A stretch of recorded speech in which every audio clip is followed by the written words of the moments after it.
A lei do espírito da vida. John G. Lake.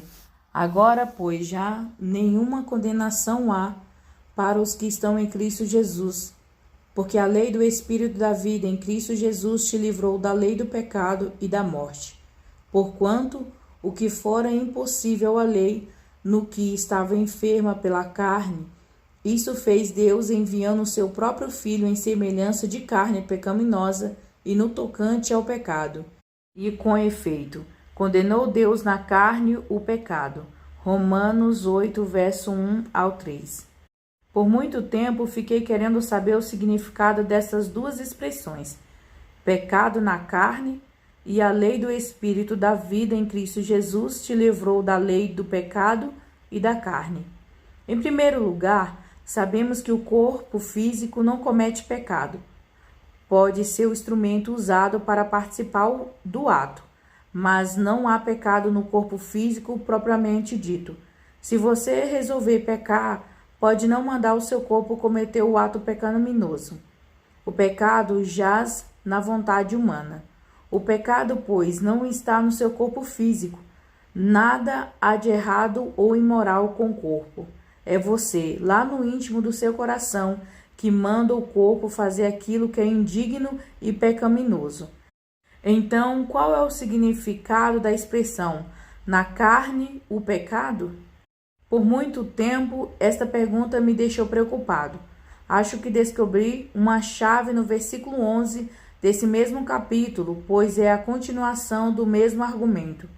Se habita em vós o Espírito daquele que ressuscitou a Jesus dentre os mortos, esse mesmo que ressuscitou a Jesus Cristo dentre os mortos, vivificará também os vossos corpos mortais, por meio do seu Espírito que em vós habita.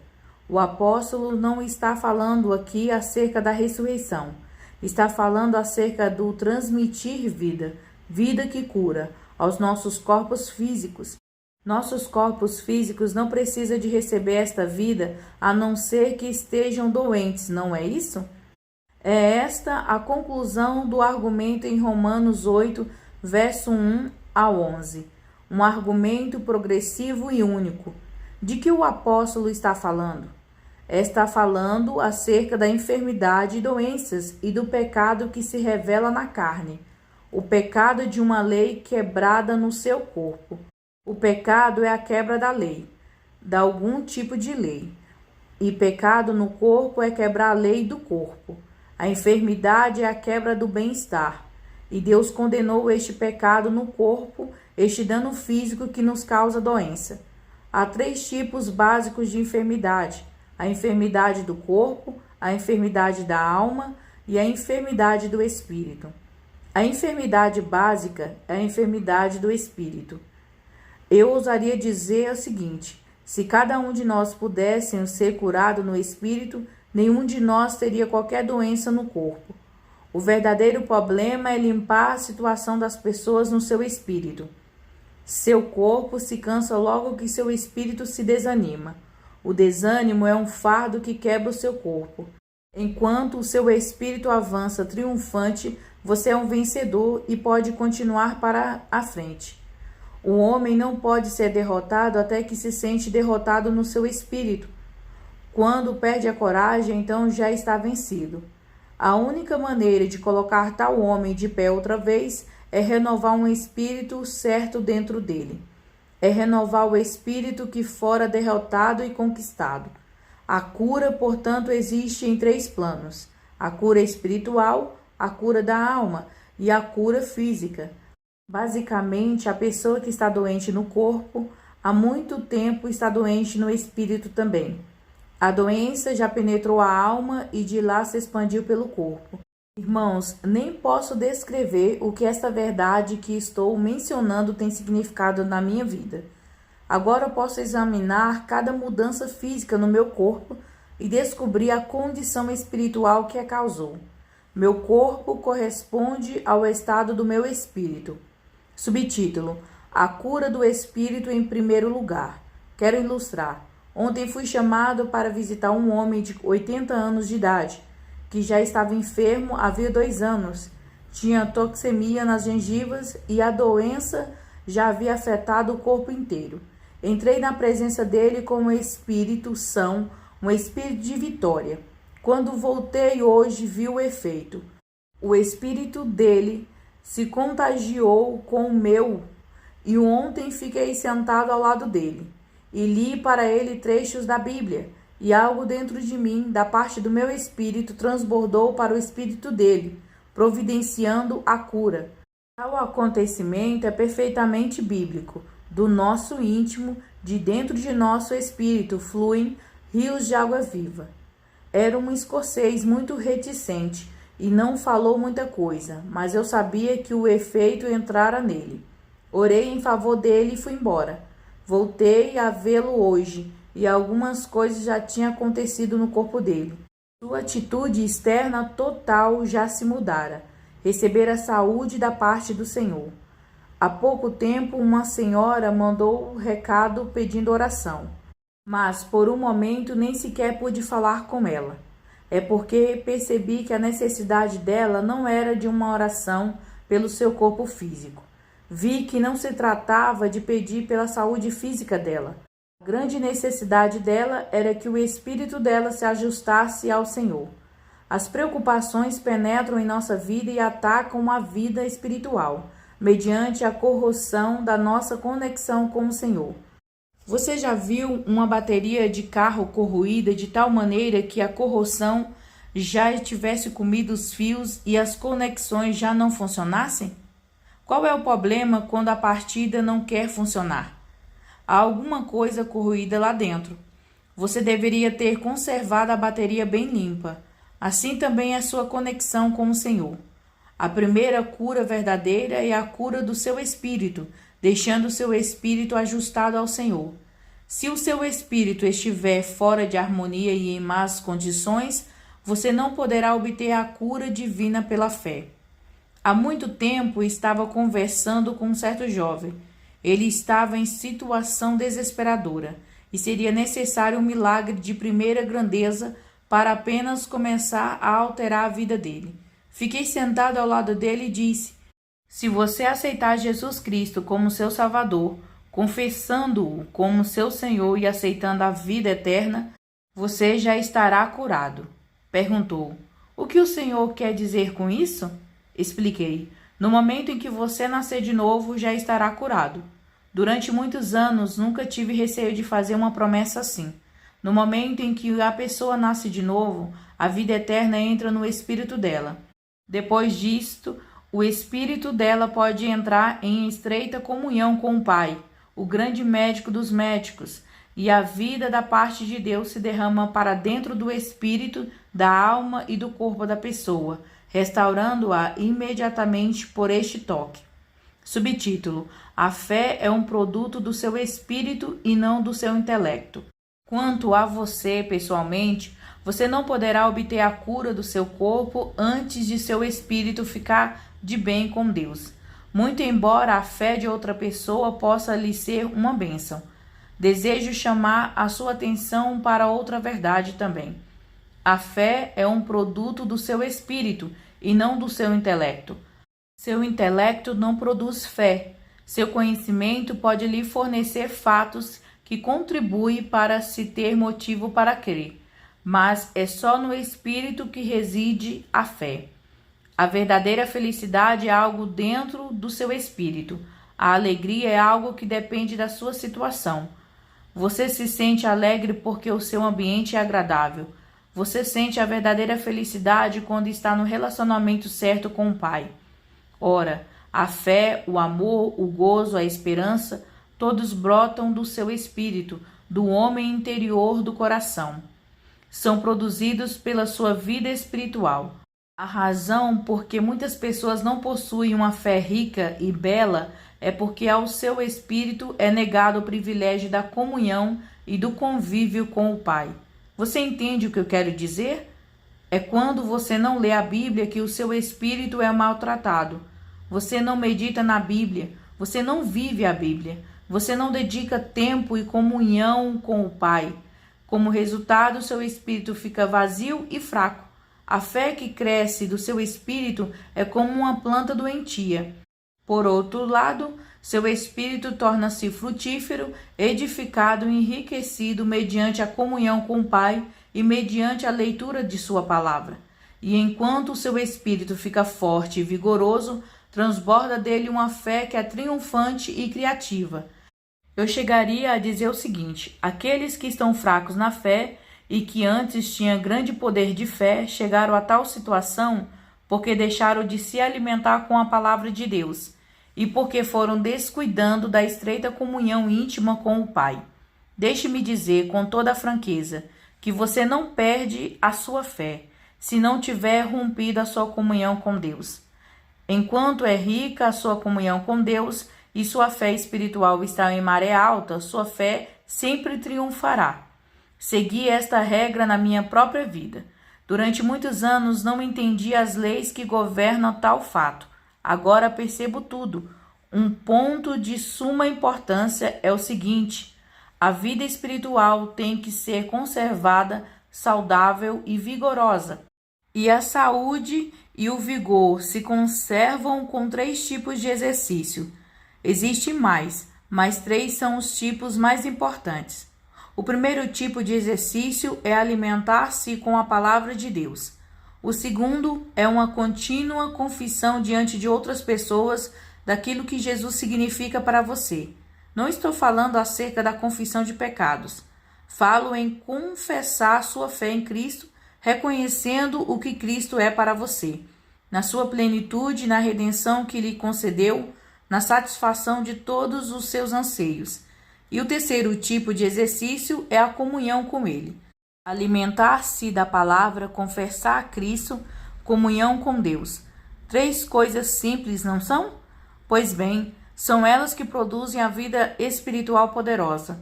Você não pode ter espiritualidade sem elas. A cura existe em 3 planos: o plano espiritual, o plano mental e o plano físico. Por instantes, desejo ressaltar outro fato importante: o relacionamento entre o seu corpo e a sua vida espiritual. Paulo disse em 1 Coríntios 9, verso 27, que sempre conservava o seu corpo em sujeição para não ser desqualificado, não perdido, mas deixado de lado quanto ao serviço cristão. Depois de ter pregado a outros, por que seria inútil para o serviço espiritual? Porque o seu corpo teria obtido domínio sobre a vida espiritual.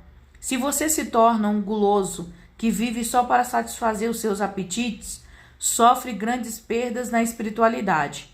Mas se você controla o seu apetite, conservando o domínio sobre o seu corpo, como fazia Paulo, a sua vontade cristã poderá ser exercida para o bem e terá oportunidade para evidenciar-se.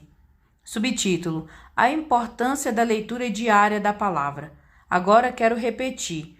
Pode ser que você seja um grande atleta espiritual, ou que já tenha sido um grande atleta espiritual, mas que sem saber quando ou como tenha deixado de alimentar-se com a palavra. Para você, a palavra perdeu seu gosto. Já não é uma delícia ao seu paladar. Conheço casos de muitos pregadores que já tiveram grande poder, mas que perderam o gozo e a alegria que tinha nas Escrituras. Como sei disso? Bem, sei pelo modo deles agirem. O homem que ama a sua esposa quer ficar junto dela, não é?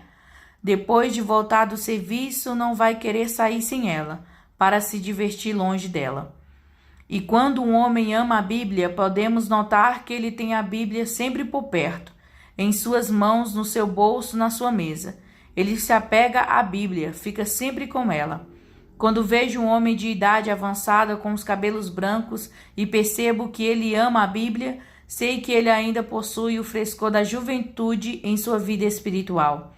Todos os homens de vida espiritual abundante que já conheci, que depois entraram em declínio, devem a sua derrota ao fato de terem perdido o gosto pela leitura da Bíblia.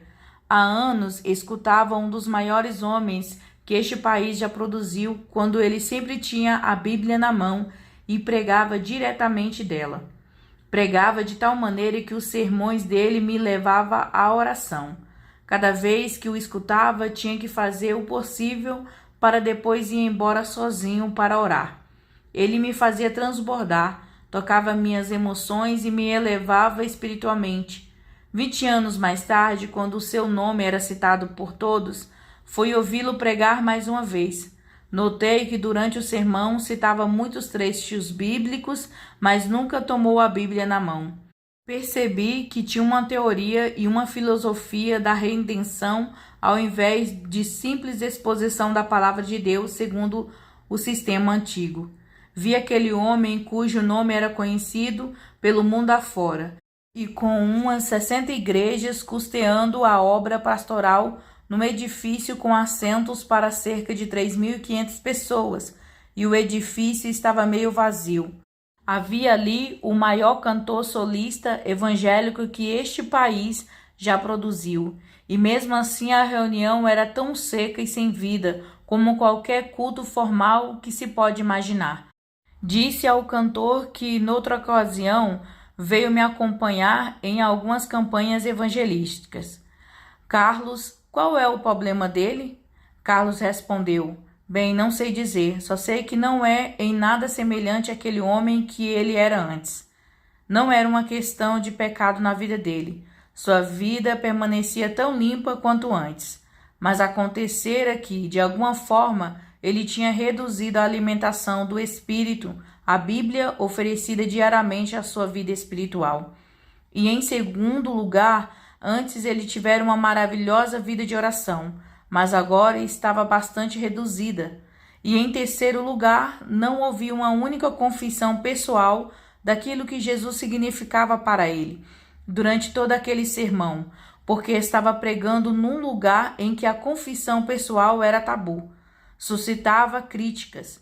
Se alguém dissesse algo acerca da sua própria experiência com Cristo, os ministros presentes logo de início diriam: ele está se jactando da sua própria vida, não é? Irmão, se você recebeu poder da parte de Deus, não poderá evitar contar isso aos outros. Você terá algo para contar mesmo, com júbilo e glória. Se você estiver andando na plenitude da vida, havendo comunhão entre o seu espírito e o Espírito de Deus, então terá muitas coisas para repartir com os irmãos na fé, não é? O tempo todo você está recebendo novas experiências espirituais. Você está andando no ambiente de milagres. Conheci aquele pregador quando andava no ambiente criativo da fé. Conheci-o mais tarde quando desceu para um ambiente puramente intelectual. A cura é basicamente algo espiritual. O poder que cura os enfermos vem da parte de Deus para o espírito de quem está com fé e passa de lá para suas mãos para então atingir o enfermo. Se você tiver o tipo certo de comunhão espiritual com Deus, receberá poder da parte dele. Não há maneira de negar esta verdade. Mas, escute, irmão, você não pode deixar uma corrente poderosa de vida divina passar por um pequeno fio fraco. E não pode receber essa potência se os fios da conexão com ela estiverem corroídos com os cuidados deste mundo. Você me diz: vou contar-lhe o que eu quero. Quero aguentar uns 10.000 volts de vida espiritual. Quero que a minha fiação seja conectada com Deus, de tal modo que a plenitude do seu poder pode ser derramada através de mim, através da minha alma e fluindo através das minhas mãos e da minha voz para atingir o povo. Não é preciso muita coisa para romper a conexão entre o seu espírito e o de Deus. Você é espírito. Algo rompe a conexão e a força já não opera. Você pede as minhas orações. Não há poder. O que está errado? Algo rompeu a conexão. A potência flui da pessoa que ora com fé, mas não consegue tocar em você atingindo o seu espírito. Imaginemos agora que tanto você como eu estejamos em bom estado espiritual. Então você receberá a sua cura tão certo como Deus está sentado no seu trono. Se habita em vós o espírito daquele que ressuscitou a Jesus dentre os mortos, esse mesmo que ressuscitou a Cristo Jesus dentre os mortos, enviará a cura através do seu espírito para entrar na sua carne mortal. A segunda coisa que você deve fazer de modo contínuo é, depois de se alimentar da palavra, ter seu espírito aberto para confessar. Deus não pode ser trancado no seu íntimo. Ele vai fazer uso de você para comunicar sua fé a outras pessoas. Você vai ser um instrumento nas mãos dele, para ele se comunicar com os outros seres humanos, através de pregações, testemunhos e orações. É através de você que Deus vai operar entre os que não o conhecem em comunhão direta. É algo muito belo, não é? Agora você percebe que tal situação conserva você em perfeita comunhão com Deus, porque forçosamente você precisa sempre estar recebendo novos recados da parte dele, e portanto você renova a sua comunhão com ele, você se alimenta com a sua palavra e você conta aos outros o que ele faz por você. E nenhum pregador cristão pode continuar ativo por muito tempo se não tiver um testemunho sempre em dia, acerca daquilo que Deus está fazendo com ele atualmente. Nenhum cristão está seguro se não tem uma experiência atual com o Senhor, porque alguma doença lhe poderá sobrevir, e ele não terá o poder para ser libertado dela. O relacionamento entre o corpo humano e a vida espiritual como que descortina um planalto inexplorado de possibilidades. Em Romanos 6, verso 12, Paulo diz: "Não reine, portanto, o pecado em vosso corpo mortal." O pecado não deve reinar, mas o pecado começa no espírito e depois passa para a alma. Está atuando em alguma parte dos seus processos mentais. Só depois disso resulta em uma quebra de alguma lei física no seu corpo. Aí entra a enfermidade. Certa mulher me disse recentemente: "Minha filha está resolvida a fazer uma operação." Perguntei: "Qual é o problema dela?"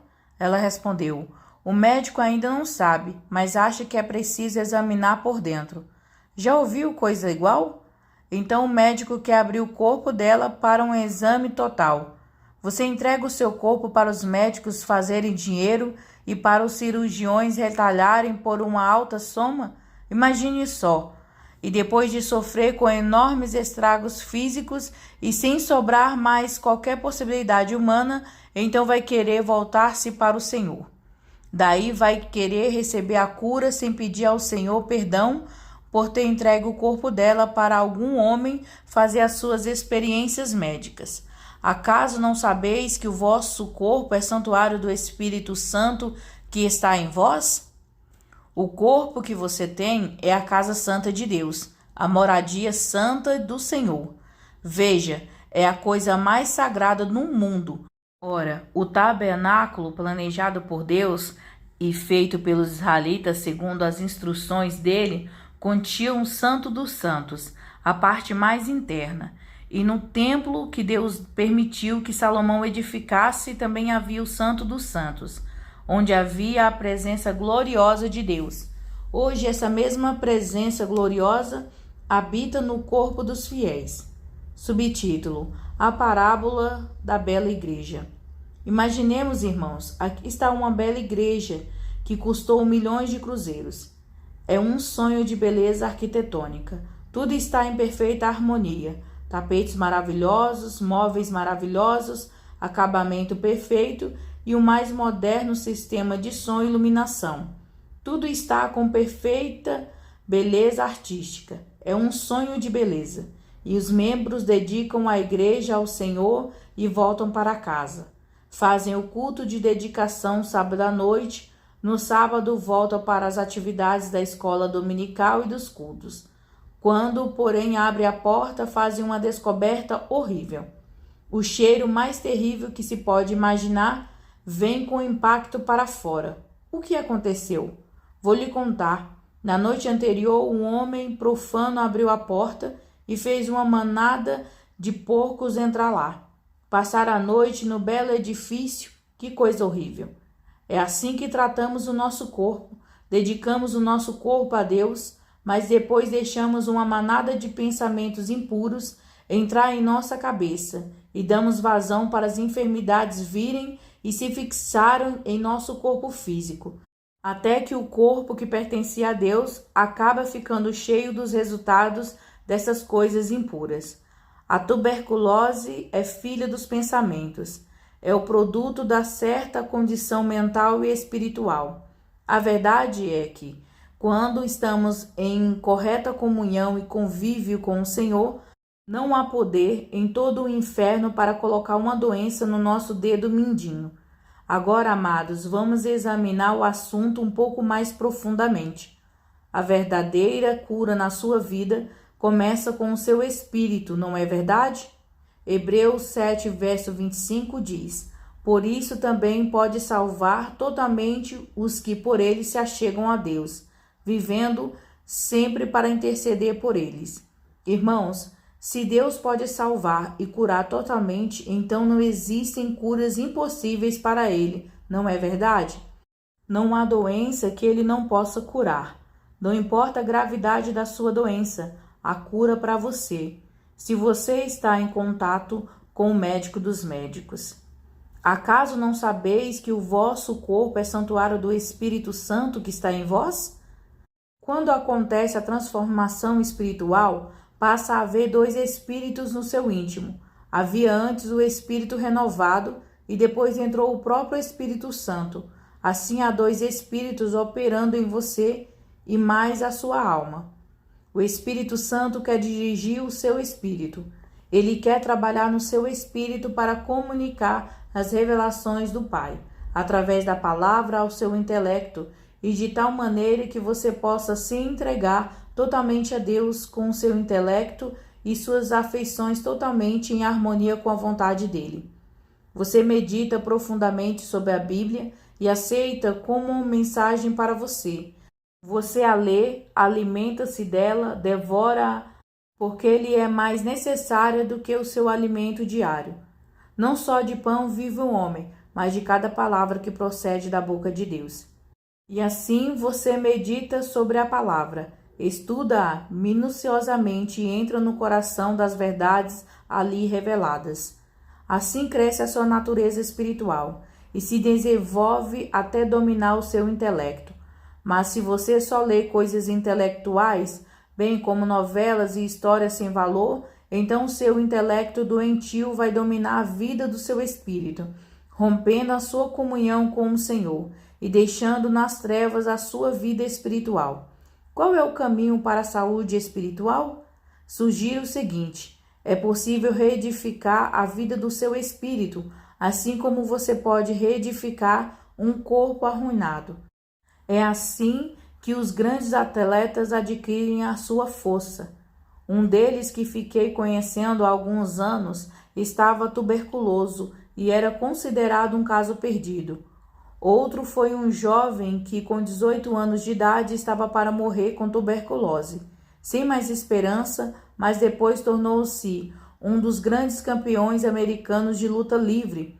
E se um homem pode treinar, disciplinar e fortalecer assim o seu corpo físico, a mesma coisa pode ser feita com o seu espírito e com o seu intelecto. Não há nenhuma razão para não obtermos 100% de eficiência da nossa vida espiritual. Gostaria de ter mais discernimento espiritual. Então mandaria colocar um quadro negro atrás do púlpito e pediria que um desenhista viesse à frente. Olharia para o auditório e chamaria alguém dizendo ao artista: desenhe o espírito daquele homem e eu vou lhe mostrar sua condição espiritual. E assim ele veria o seu espírito no quadro negro. Se o espírito dele fosse fraco, doentio, sem vigor, todos perceberiam. Você deve imaginar como são certas pessoas quando chega às reuniões. O espírito delas está como numa padiola, emaciado, tuberculoso, como cadáveres vivos, magros, com uma aparência horrível, acompanhando corpos físicos enormes e fortes. Os espíritos, porém, são coisas emaciadas, fracas, que rapidamente se encolhem. Então as pessoas se chegam a mim e perguntam: pastor, o que há de errado comigo? Parece que não tenho nenhuma alegria no Senhor. Imagine só. Daí respondo: irmão, você tem tuberculose espiritual. Seu espírito está definhando. Não sei se vai sobreviver essa noite. Outra pessoa chega até mim e pergunta: Pregador, o que há de errado comigo? Por alguns momentos olho para a pessoa cuidadosamente. Você quer o meu diagnóstico? Sim, senhor. Você tem câncer. É o câncer do espírito e já está atacando a veia jugular do espírito. Acho que falta pouco para sua vida se acabar. A doença logo vai matá-lo espiritualmente. Ora, se o seu espírito chegou à situação de não ter mais apetite para as coisas de Deus, então você tem sido muito infiel. Você foi se alimentando com coisas que não devem comer e forçou o pobre do seu espírito a se alimentar com lixo. Conversa vazia, comentários acerca da vida alheia, piadas e contando vantagem. Há muito tempo que você não ofereceu ao seu espírito uma alimentação sadia. O coitado já está morrendo de fome. Tive uma experiência no Texas, quando praticamente a congregação em peso veio para pedir curas. Disse-lhes: fiquem sentados, escutando a pregação. Não vou orar por ninguém. A maior parte da congregação recebeu a cura completa dentro de pouco tempo. Os membros vieram cada dia durante 30 dias. No fim destes períodos de 30 dias, havia apenas uns 7% da congregação sem a cura física, mas receberam a cura espiritual. E quando alguém recebe a cura espiritual, as probabilidades são 100 contra 1 de que a cura física logo se seguirá. Eu descobri o seguinte fato: muita gente vem para a frente pedindo orações e volta a receber curas em muitas ocasiões. A cura de que precisa, porém, não é física, é espiritual. Fique de bem com Deus, ajunte-se espiritualmente, alimente-se com a palavra, ao ponto de sentir verdadeiro gozo na leitura da Bíblia e dê testemunho daquilo que Deus está fazendo na sua vida, e logo você sarará. Ou pelo menos se colocará numa situação ideal para receber a cura.